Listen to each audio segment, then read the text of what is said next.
what is combustion, what is combustible substances and what is non combustible substances, and ignition temperature and how do we control fire। और आज अपन पढ़ेंगे types of combustion. इस तरह से सारे topic clear करने के लिए आप इस चैनल को लाइक एंड सब्सक्राइब जरूर करें। Let me start. देखो types of combustion.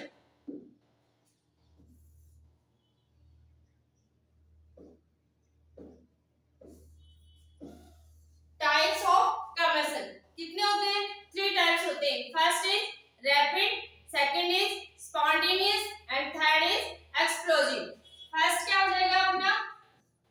Rapid and second is spontaneous and third is explosive. Clear? देखो रैपिड में ना जो सब्सटेंसेस ऑक्सीजन से रिएक्ट करके फायर को कैच कर लेता है that is the rapid combustion. Combustion means एक तरह से बर्न होना। कोई भी सब्सटेंस है जब बर्न होना स्टार्ट हो जाता है दैट मीन कंबशन। तो फर्स्ट अपना क्या है? रैपिड। देखो we find that gas burn rapidly and produce heat and light. कोई भी सब्सटेंसेस जल्दी से हीट बर्न होना स्टार्ट हो जाता है and heat and light produce करता है that is rapid combustion. Second is there are substances like phosphorus which burn in air at room temperature. ये एग्जांपल किसका है? रैपिड। कि कोई भी सब्सटेंसेस ऑक्सीजन के साथ रिएक्ट करके ऑटोमेटिकली बर्न होना स्टार्ट हो जाता है दैट इज रैपिड सब्सटेंसेस। वो रैपिड जल्दी से बर्न होना स्टार्ट हो जाते हैं that is rapid combustion. For example phosphorus। second, the type of combustion in which materials burst into flame without the application of any apparent causes is called spontaneous combustion। spontaneous मतलब जो अपने आप react करके जलना start करता है, suddenly अचानक से ऑक्सीजन के साथ रिएक्ट करता है एंड बर्न करना स्टार्ट कर देता है that is spontaneous combustion। And third is explosive. आपने देखा है ना फायरवर्क्स के अंदर जब आप पटाखे छोड़ते हो फेस्टिवल में तो अचानक उसके अंदर लाइट प्रोड्यूस होती है, हीट भी प्रोड्यूस होती है दैट इज एक्सप्लोजिव कंबशन। देखो spontaneous combustion of coal, dust and result in many disaster fire in coal mines, spontaneous forest fire or some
जो उन्होंने कम फायर की थी, मतलब जो वहां पे फायर थी उसको पुट ऑफ करके आना चाहिए ताकि वहां पे इस तरह का इंसिडेंट ना हो।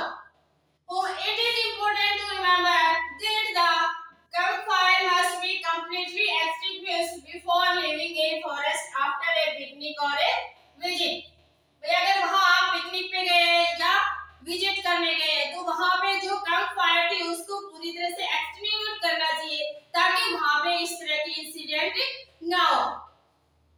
We generally have fireworks on festival days. When a cracker is ignited, a sudden reaction takes place with the evolution of heat, light and sound.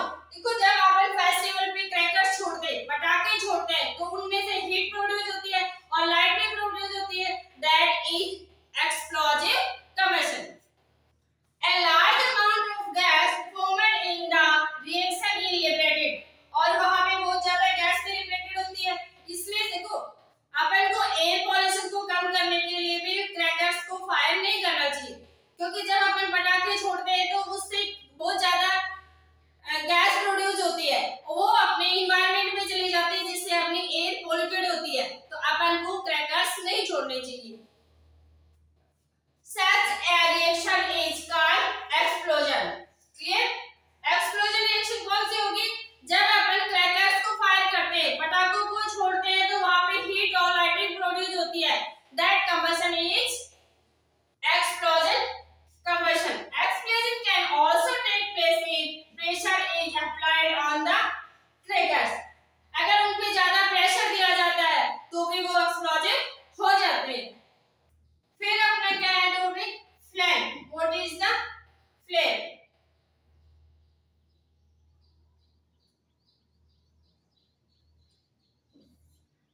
Observe an LPG flame. Can you tell the color of the flame? अपन ने घर में अपन ने देखा है ना? What is the full form of LPG? Please comment in comment box. आपको comment box में ये बताना है कि LPG की full form क्या होती है? Liquid Petroleum Gas. ये अपने से क्वेश्चंस पूछ रहा है। Observe an LPG flame. Can you tell the color of flame? उसका कलर कैसा होता है? Blue. What is the color of a candle flame? कैसा होगा? येलो. एलपीजी का जो फ्लेम होता है वो ब्लू होता है। आप अपने गैस को ऑन करके देखना, आपको फ्लेम दिखाई देगा। और एलपीजी की फुल फॉर्म क्या होती है ये आप कमेंट बॉक्स में बताओगे। What is the color of a candle flame? Yellow. Recall your experience of burning a magnesium ribbon in 7th class. अपन ने मैग्नीशियम रिबन को बर्न किया था। जब मैग्नीशियम ऑक्सीजन के साथ रिएक्ट करता है तो क्या बनाया था?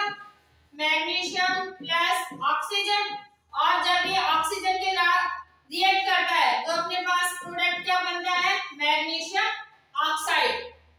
If you don't have experience of burning the remaining atom, the table 4.2 अपन को करनी है।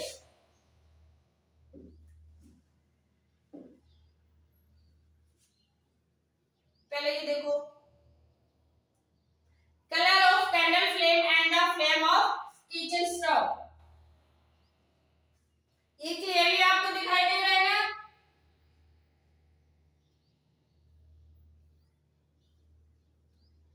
इसको देख के आप बता सकते हो what is the colour of kitchen stove and what is the colour of candle flame.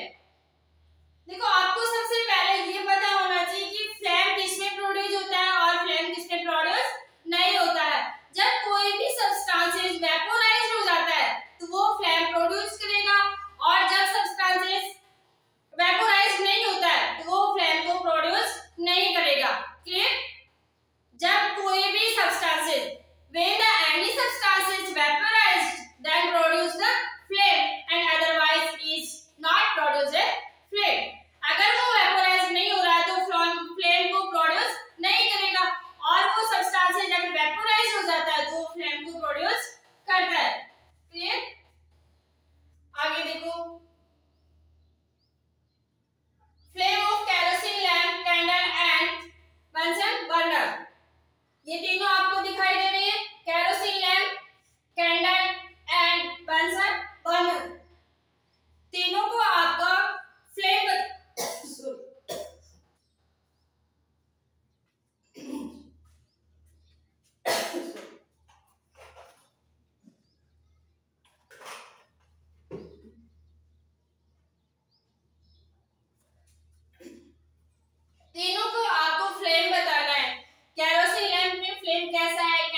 तो दैट मींस फर्स्ट अपना क्या है, कैंडल।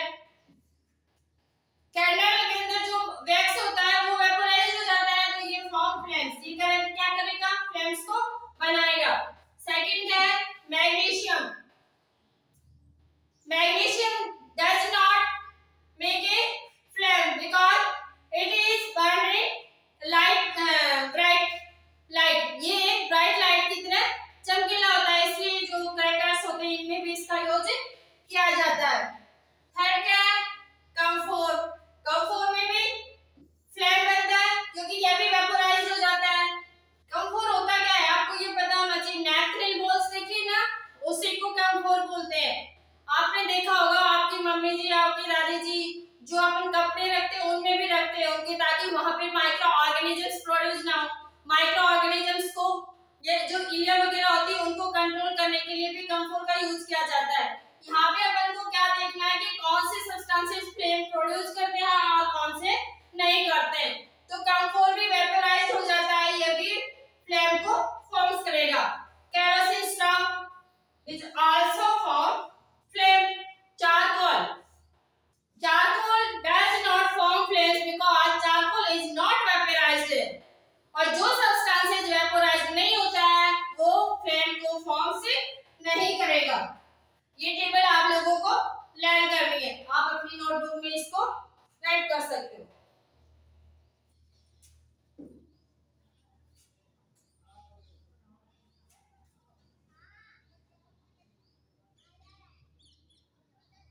देखो activity 4.4, light a candle, hold a 4 to 5 centimeter long thin glass tube with a pair of tongue and introduce its one end in the dark zone of a non-flickering candle flame। आपको करना क्या है, देखो मैं diagram में आपको दिखाती हूँ। इस तरह से कैंडल को बर्न करना है और उसके बाद आपको ये दिखाई दे रहा है, ये ग्लास की रोड है, ये टंग। देखो आपको करना क्या है, इस तरह से आपको उस ग्लास रोड को इससे पकड़ के रखना है और यहां से जब ये कैंडल बर्न हो रही है तो इसका जो ये वैक्स है ये मेल्ट हो जाता है और इस रोड से यहाँ पे आ जाएगा। यहाँ पे आने के बाद जैसे आप मैच स्टिक को लेके जाते हो ये बर्न करना स्टार्ट कर देती है। अपने को एक्सपेरिमेंट में यही पूछा गया है, इस एक्टिविटीज में यही पूछा गया है कि या अगर आप इस ग्लास रोड के इस एंड की तरफ अगर कोई भी मैस्टिक ले जाते हो तो वो बर्न होगी या नहीं होगी। ये बर्न हो जाएगी बिकॉज वैक्स इज वेपोराइज्ड। यहाँ पे वैक्स वेपोराइज हो जाता है और ये फ्लेम से बर्न होना स्टार्ट हो जाती है। देखो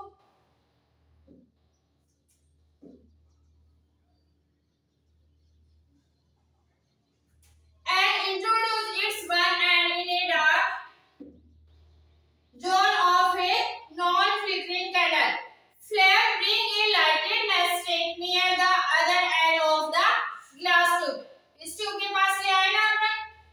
Do you see a flame catch at this end of the glass tube after a while? यहाँ पे ये बर्न होना स्टार्ट हो जाती है। क्यों? क्योंकि यहाँ पे जो वैक्स था वो मेल्ट होके इधर आ जाता है और जैसे ही आप मैस्टिक को इसके पास ले जाते हो ये बर्न होना स्टार्ट हो जाएगी।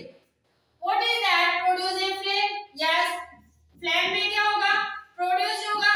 ये अपन को पता है कि जो वेपोराइज हो जाएगा उसमें फ्लेम बनेगा और जिसको वेपोराइज नहीं होगा उसमें फ्लेम प्रोड्यूस नहीं होगा। क्लियर?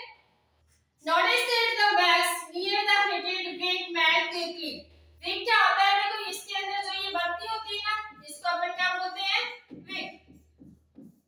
और ये भी जल्दी से इसके चारों तरफ जो ये वैक्स है ये मेल्ट होना स्टार्ट हो जाएगा और ये जलना, ये बर्न होना स्टार्ट हो जाती है। मे बी ये एक्सपेरिमेंट आपको समझ आया होगा। क्लियर? आगे देखो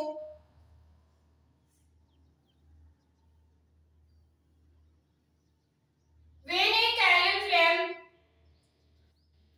is still, introduce a clean glass plate, slide into the luminous zone of the flame। जब भी कोई फ्लेम प्रोड्यूस होता है तो दो तरह के जोन बनते हैं। एक तो क्या होता है आपका ल्यूमिनियस जॉन, और सेकंड क्या हो जाएगा, नॉन ल्यूमिनियस जॉन। क्लियर? जब भी अपन किसी चीज को बाइंड करेंगे तो वहां पे दो जोन बनते हैं। वैसे एक फर्स्ट क्या हो जाएगा अपना luminous and second non luminous. Hold is with a pair of tails for about 10 second. आपको 10 सेकेंड उसको पकड़ के रखना है। डायग्राम में देखो आप,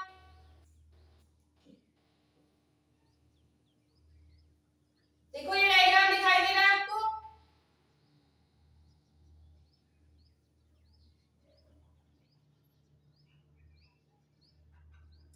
ऐसे ही अपन को क्या करना है, इस कैंडल के ऊपर ये देखो, ये ग्लास ले लीजिए या फिर कोई स्लाइड ले लीजिए, इसके नीचे क्या है, बर्निंग कैंडल,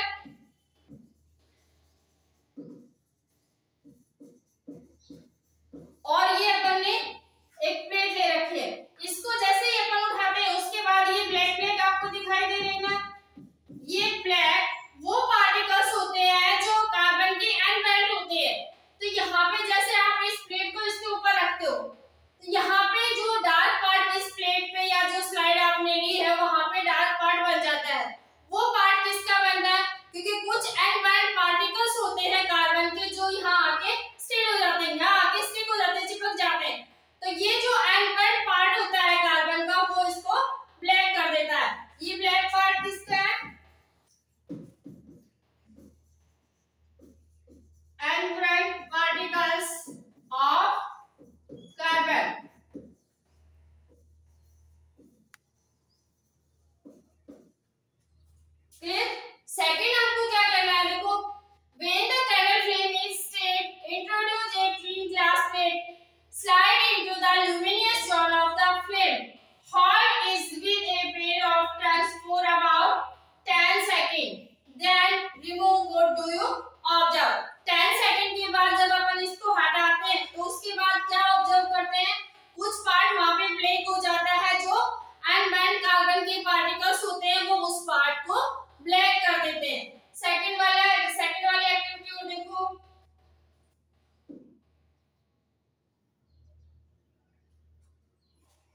देना है।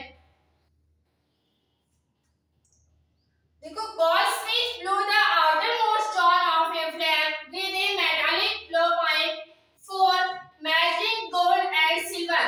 Why do they use the outermost john of the flame? जो goldsmith है blew the outermost john of a flame with a metallic blowpipe. ये आपको दिखाई दे रहा है ना, इस पाइप के थ्रू वो उसमें हवा को भेज रहा है। तो ये सबसे जो आउटर मोस्ट पार्ट है उसी को यूज क्यों कर रहा है, ये आंसर, इसका आंसर आपको कमेंट बॉक्स में देना है। इसी तरह सारे चैप्टर क्लियर करने के लिए आप इस चैनल को लाइक एंड सब्सक्राइब जरूर करें। Thank you for watching.